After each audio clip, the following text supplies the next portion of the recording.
I'll get the front matter out of the way first. The software that I'll be using in this example is all software that I've written under the banner of Har-Bal. If you're at all interested in reproducing these results or getting similar results for yourself on your own material, you can actually purchase my software. All the ones that are for sale, there's at least one plugin that's free, but all the ones for sale at a discount of 75% using the discount coupon code HB7, which is valid until the end of October this year. Now, what's this video going to be about? Essentially, it's a follow-on from a lot of the material of the past that I've been working on for Peter Pavlis in remixing live concert recordings of the Polish band. Yeah, it's a Polish band, TSA, for which he is a fan and for which he's actually been documenting, doing historical documentation of their concerts through a combination of actually recording multiple camera feeds and with liaison with the band, getting soundtrack recording of the concert via various means and various channel counts, I guess, so that he can actually integrate those into videos, which he's currently reworking with the aid of my remixed audio for this purpose. Now, the concert in particular that I'm looking at today is one that is an acoustic set. They're typically a rock band, although I think their founding member and guitarist has since died. I think he died in 2023. But yeah, they still continue on in a slightly different name. I'm trying to remember the name. Still involves TSA, but it's got an appendage to the name. I've forgotten. A Dream Team, I think it is. TSA Dream Team in his absence. And they're planning a new concert this year, I think. And the lead singer is probably in his 70s or something, if I remember correctly. But anyway, the style of music they typically perform is what I would characterize as rock and roll in the style of the Australian rock band AC/DC, but in Polish language, basically. Although of the concerts that I've been reworking for Peter Pavlis, there have been two concerts that were acoustic sets. Acoustics in inverted commas, because it still involves public address systems, but essentially using acoustic guitars instead of electric guitars. But they still have pickups on them, and they're still amplified and put through PAs.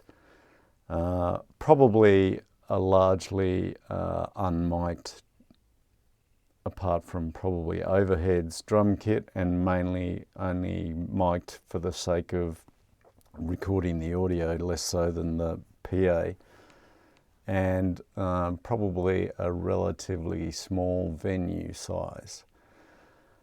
And what's different about this example plus the other one that I've got, but I'm not about to show you because it's actually superior. Well, the source material was of a superior quality than this particular case. This was the worst of the two. But the entire band audio is just from a stereo stereo, I guess, portable recording taken from the, or taking a submix out of the PA mixing desk, basically.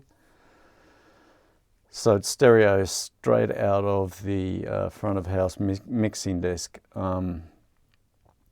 So there's not a lot to work with. And so in terms of remixing, short of trying to use AI instrument separation, which I'm never going to do anyway, because I think it's largely going to be a pointless exercise. I can get better results in other methods.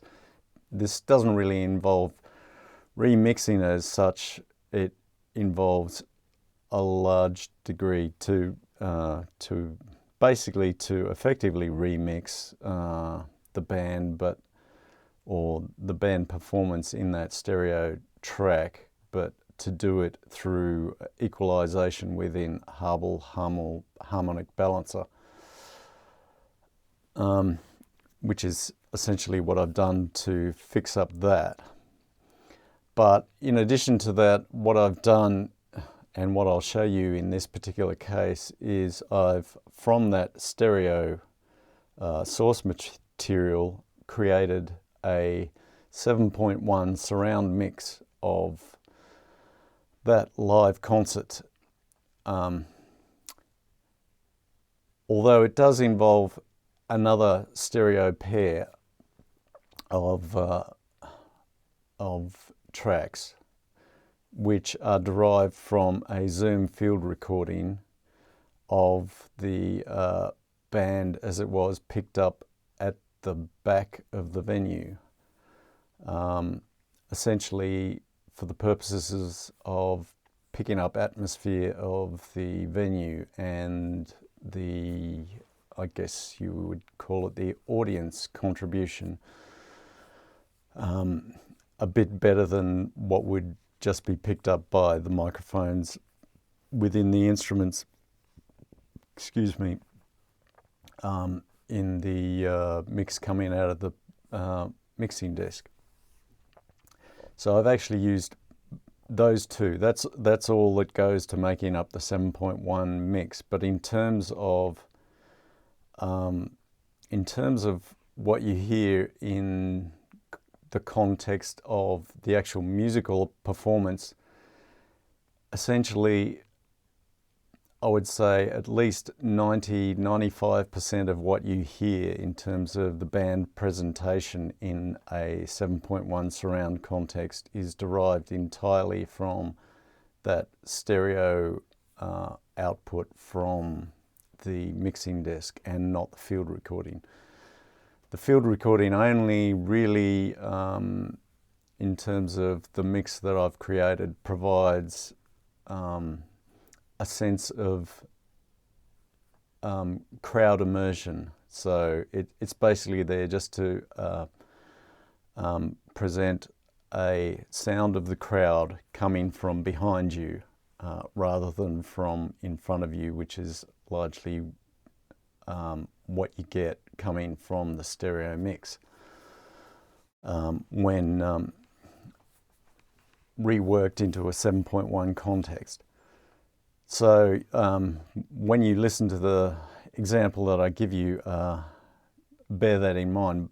Basically, mostly what you hear in terms of the immersive sound of the 7.1 mix is entirely derived from just a stereo track and nothing else.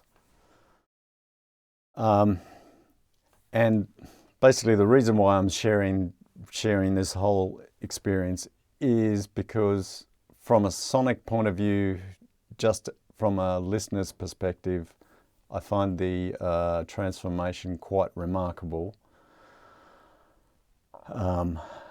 as I suspect you'll probably find it. But from a technical standpoint and knowing how my software works and the basis of it all, I don't find it at all remarkable. But sonically I do.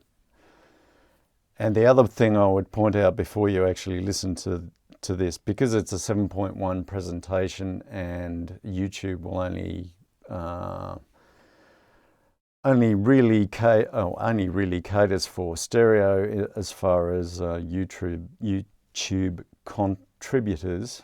Like, they do support surround sound for their like movie channels, but basically personal YouTube contribution is only stereo support. So to actually get an impression of what the 7.1 immersion is like, this is being rendered as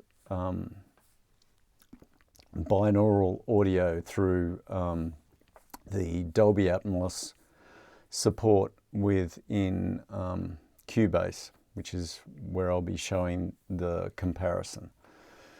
So to be able to actually hear that effectively, you will be required to use headphones. If you're not listening on headphones, it's likely not going to sound very convincing, because listening to binaural audio through normal speakers typically doesn't sound very good at all. So if we switch now to Cubase, I can show you what I have set up. So here's the Cubase setup. Basically what you can see here, if you've got the stereo track here that corresponds to the output of the mixing desk, you have my 7.1 mix, you have a standard bed 7.1.2 for the Atmos renderer, and we have the Atmos renderer here.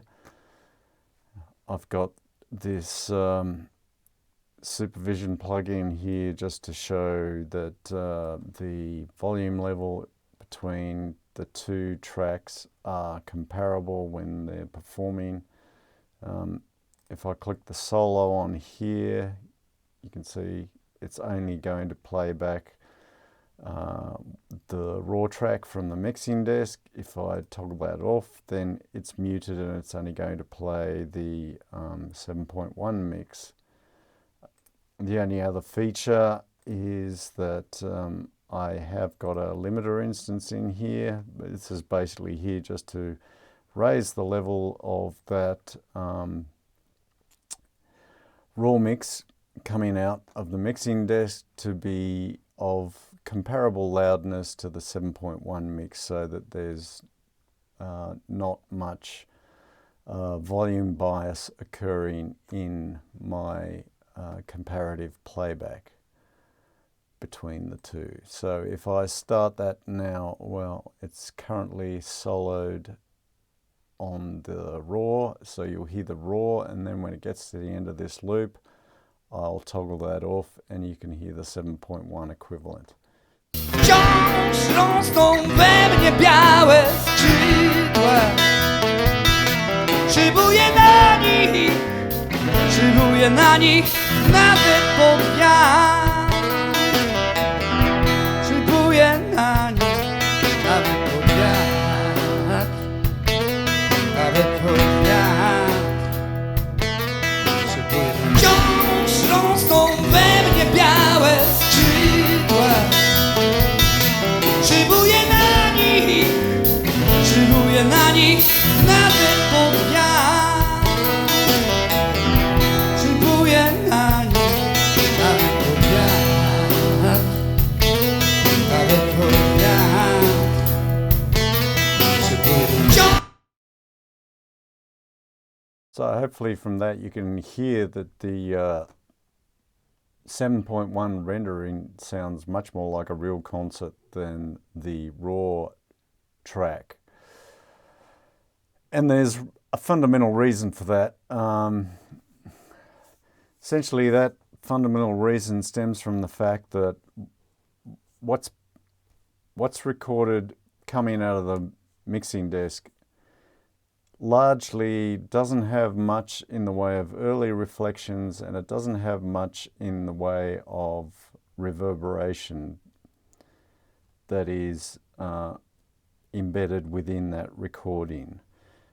basically what an audience member hears and what the front of house mixing engineer hears during that performance, assuming he's not using headphones, is the sound amplified. Well, you hear the direct sound from the performers, plus you hear the amplified sound from the PA. And in both cases, that sound, whilst you have a direct path radiation to the listener, you're also going to have significant and quite loud early reflections plus reverberation that both the listener and the mix engineer is going to pick up, assuming he's monitoring just by his ears rather than through headphones. And so it's the combination of the PA, the performers, plus the venue is what you're hearing as a listener in that venue. Now, when you take that stereo mix from the mixing desk and you record that, and then you play it back later through some other monitoring system, pretty much everything, most things on there are either going to be near field, close miking of instruments. So you may have, for instance, close miking in front of guitar cabinets. You'll have close miking on drum heads, and close miking on cymbals. You might have overheads, which is relatively close, but the overheads on the drum kit is probably going to be the biggest contributor of early reflections and room sound. The vocal part is going to be really close mic'd because it's going to be the lead singer singing like centimeters, if not less, away, millimeters away from the windscreen on the microphone. So that's all very close mic'd. So that recording is pretty much lacking most of the contribution of the actual environment in the recording, which is why it sounds like a live recording without the atmosphere of the venue. The atmosphere is missing. So basically what I've done in my processing of it, apart from correcting for the equalization issues, because basically what the mix engineer has done, he's created a mix that is heard through the monitors that sounds balanced. But if the monitoring itself has frequency response anomalies, then you'll get the inverse of that frequency response anomaly appearing in what goes out onto your recorder, recording the stereo out from that mix, which is essentially what's happened in the stereo track for this mix. So if I actually switch to Har-Bal Harmonic Balancer to show you that stereo mix, this is basically it. It's shown in third octave view. And so you can see, looking at the average grey, dark grey average trace here for the original Spectrum, it's really mid-range rich. Dynamically, it's really mid-range rich as well. It's more dynamic in here. Presumably most of that excess dynamics is his vocal part, including the S's of his vocal part here. There's some excessive dynamics in the kick bass, but if you look in terms of the average power output, you can argue that my guess is the PA speakers were pretty weak on mid-range, which is why there's a boost in mid-range here. They were pretty strong on bass, and they were pretty strong on treble. And so this this basically represents the inverse. Sorry, I dropped my mouse. The approximate inverse response of the PA system. And that's what I've counted within Har-Bal Harmonic Balancer, but I've also used a lot of peak taming to get rid of dynamic issues in the vocal and some instruments.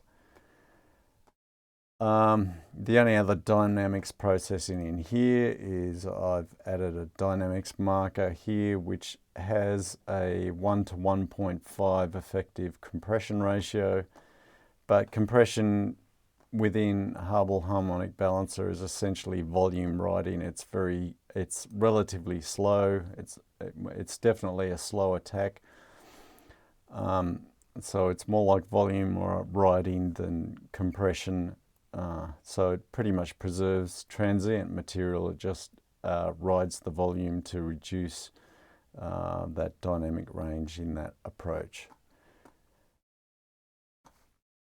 If I switch to what I actually did in the mix, the structure of this is we have the stereo pair from the mixing desk. We have the stereo field recording. I'll zoom this right out. So those two correspond to what's coming out of the mixing desk. This is from the Zoom field recorder. Then I have 6 effects channels. So basically, if I open this up, because this is where I put all my spatial pan instances, you'll note that although I've only got 4 source channels, I've got 6 performers. So why is that? Well, it's basically because each of these, the left and right channel from what's coming out of the mixing desk has a mirror, a delayed mirror channel. So right front here, I've got delayed right here. Left front here, delayed left here. So the question is, why did I do that? The reason why I did that is because the stereo mix contains quite a lot of guitar parts that quite often have solo performances that are panned hard left or panned hard right. And without a significant presence of reflected sound coming from the opposite side, you end up with excessive volume, a sense of excessive volume impinging either on the left or on the right, which is rather uncomfortable to listen to. So I added these delayed and attenuated mirrors on either side to narrow that volume discrepancy. But because it's delayed in time, your brain can actually figure out that what's coming from the opposite side is not, well, is a delayed version, is like a reflection of what's coming from the right. So as such, it doesn't actually substantially affect your ability to pinpoint where the original sound is coming from. So you still hear it as principally hard left or hard right, but it's just the volume discrepancy goes away. How that's actually set up within the mix, you can see here I've got 2 targets. So this is routed to concert left mix, but then I have a send to my delayed concert left. And similarly for the right, I've got this routed to concert mix right, and then a send to delayed concert right. And both the delayed ones are 8 dB attenuated. And if I look at those channels for delayed concert, you can see each one has a mono delay of 50 milliseconds. So being 50 milliseconds, it's within the Hass zone, which means you won't hear it as an echo, you'll hear it integrated but your brain will be able to distinguish the fact that it's delayed, so it's not the primary source of the sound, so it won't think that it's coming from the opposite side. So that's pretty much the setup there. The other inclusion, what do I want to look at? Yes, the other inclusion there is, obviously on the final bus we've got our reverb, synthetic space to add the reverb tail, and the limiter, and that's pretty much it, nothing else. The supervision one is just to show loudness statistics.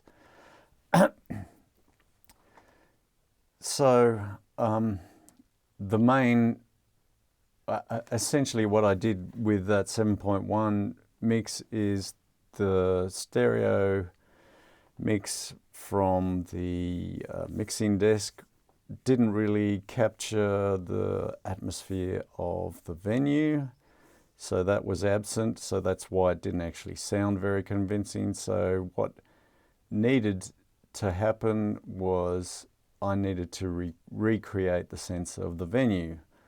So I had to essentially guess, well, or synthesize. I needed to synthesize a venue sound, which I do with spatial pan and synthetic space, but I had to guess what size that venue should be to be compatible with what was actually recorded.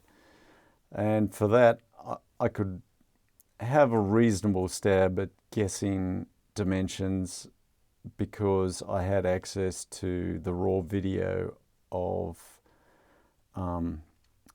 that particular concert, and I could see from that that it was in what looked like a theaterette, you know, a small playhouse type theatre for performing plays in. It wasn't a particularly large venue, so this explains my guesstimate sizes of 20 metres across, 17 metres deep and 11 metres high. And similarly dialing up a similar auditorium depth here on synthetic space. I did leave a relatively vibrant RT60 of 2.2, near enough 2.2 seconds. It's basically out of personal preference. I don't know for sure whether the theaterette that it was performed in was that live or not. In their rock concerts, typically they would be relatively live because most of those appear to be performed in what looked like ice hockey type arenas. So they're relatively large, relatively high ceiling height, and not much damping. I may have been overly zealous with the RT60, but I was basically going for something that I liked the sound of.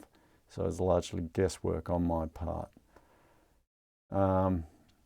That's pretty much it as far as that's concerned. What else I can do is I'll just play a complete rendition of that track so that you can hear it in its entirety. Here we go. Make sure I've got the right one on. Yes.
bo jestem wolnym ptakiem świata, którego już nie złamie nic. Wciąż rosną we mnie białe skrzydła. Szybuję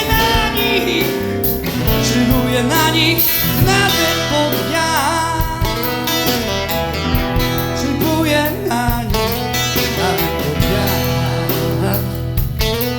Nawet pod wiatr. Szybuję na nich.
Brawo, pięknie.